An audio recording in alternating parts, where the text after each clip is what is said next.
Hey guys, నేనైతే first time chocolate cake చేశాను. నేను ఎప్పటి నుంచో చేద్దామని అనుకుంటున్నాను. ఇంక ఈరోజైతే మదర్స్ డే సరేలే చేద్దామని చేశాను. చాలా బాగా వచ్చింది. చూడండి ఎంత ఫ్లఫీగా వచ్చిందో. ఫస్ట్ ఒక బౌల్ తీసుకొని డ్రై ఇంగ్రీడియంట్స్ అన్నీ సేవ్ చేసుకోవాలి. First 200 grams of powdered sugar వేస్తున్నాను. క్రిస్టల్ షుగర్ కూడా వేసుకోవచ్చు, కానీ మంచిగా మిక్స్ అవ్వదు. 120 grams maida, 40 grams unsweetened cocoa powder. Sieve చేసుకోవడం చాలా ఇంపార్టెంట్, అలా అయితేనే టెక్స్చర్ బాగా వస్తుంది కేక్ది. Baking powder 7 grams, baking soda 7 grams, a pinch of salt. And ఇప్పుడు బాగా మిక్స్ చేసుకోవాలి. మధ్యలో ఒక హోల్ లాగా చేసుకోవాలి లిక్విడ్ ఇంగ్రీడియంట్స్ అన్నీ వేసుకోవడానికి.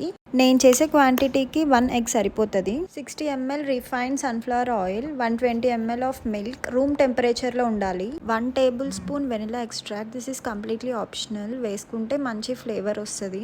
నెక్స్ట్ ఒక ఫోక్ తీసుకొని mix it from the middle. చాలా ఓపిక్గా స్లోగా మిక్స్ చేయాలి, లేకపోతే లమ్స్ వచ్చేస్తాయి. మొత్తం మిక్స్ చేసేసుకున్న తర్వాత టెక్స్చర్ అయితే ఇలా థిక్గా వస్తుంది. స్మెల్ అయితే చాలా బాగా వస్తుంది. ఇప్పుడే తినేయాలనిపిస్తుంది నాకైతే. ఇప్పుడు హాట్ వాటర్లో కాఫీ పౌడర్ మిక్స్ చేసుకొని ఒక 5 సెకండ్స్ ఆగి కేక్ బ్యాటర్లో మిక్స్ చేసేసుకోవాలి. సో బ్యాటర్ టెక్స్చర్ అయితే ఇలా మిల్క్ షేక్ లాగా రావాలి. బ్యాటర్ టెక్స్చర్ ఏంటి అంత రన్నీ ఉంది, బాగా వస్తుందా అంటే ట్రస్ట్ మీ, ఎంత బాగా వస్తుంది అంటే అంత బాగా వస్తుంది. ఇప్పుడు బటర్ తీసుకొని కేక్ మౌల్డ్కి మొత్తం అప్లై చేయాలి.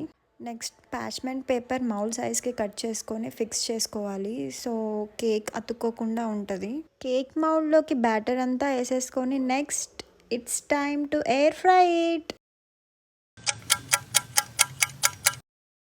ఇప్పుడు డబల్ బాయిలింగ్ మెథడ్లో కేక్ గనాష్ ప్రిపేర్ చేసుకుందాము. హెవీ క్రీమ్ హీట్ అయ్యే వరకు ఉంచి మీ చాయిస్ ఆఫ్ చాక్లెట్ వేసుకోవాలి. నేనైతే డైరీ మిల్క్ సిల్క్ చాక్లెట్ కొంచెం అండ్ అమూల్ డార్క్ చాక్లెట్ కూడా కొంచెం వేసుకుంటున్నాను. Then mix it properly. మీకు కావాల్సిన కన్సిస్టెన్సీ ప్రకారం ఇంకా కొంచెం హెవీ క్రీమ్ కూడా యాడ్ చేసుకోవచ్చు. నేను కూడా యాడ్ చేశాను. సో ఇంకా అయిపోయింది. నేనైతే ఈ కన్సిస్టెన్సీ పర్ఫెక్ట్ అనుకొని ఇంకా స్టాప్ చేశాను. మన కేక్ కూడా రెడీ అయిపోయింది. నేను చాక్లెట్ కేక్ అనుకున్నా కానీ అది బ్రౌనీ లాగా వచ్చింది. అంత చాక్లెటీగా వచ్చింది. అసలు నేను ఎక్స్పెక్ట్ చేయలేదు ఇంత మంచిగా ఇంత ఫ్లఫీగా వస్తుందని కేక్. అసలు కేక్ స్మెల్ చూడగానే ఫుల్ ఇంకా తినేయాలని అనిపించింది నాకైతే.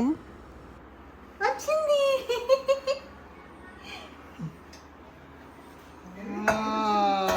సూపర్. ఇంత బాగుందా కదా.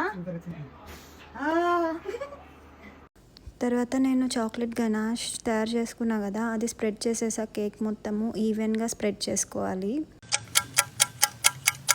కేక్ని అయితే నేను నైఫ్తోనే డెకరేట్ చేసేసాను. ఇంకంతకు మించి నాకు రాదు. సో ఫైనలీ నేను ఎప్పటి నుంచో అనుకుంటున్న చాక్లెట్ కేక్ తయారు చేసేసాను మదర్స్ డే రోజు.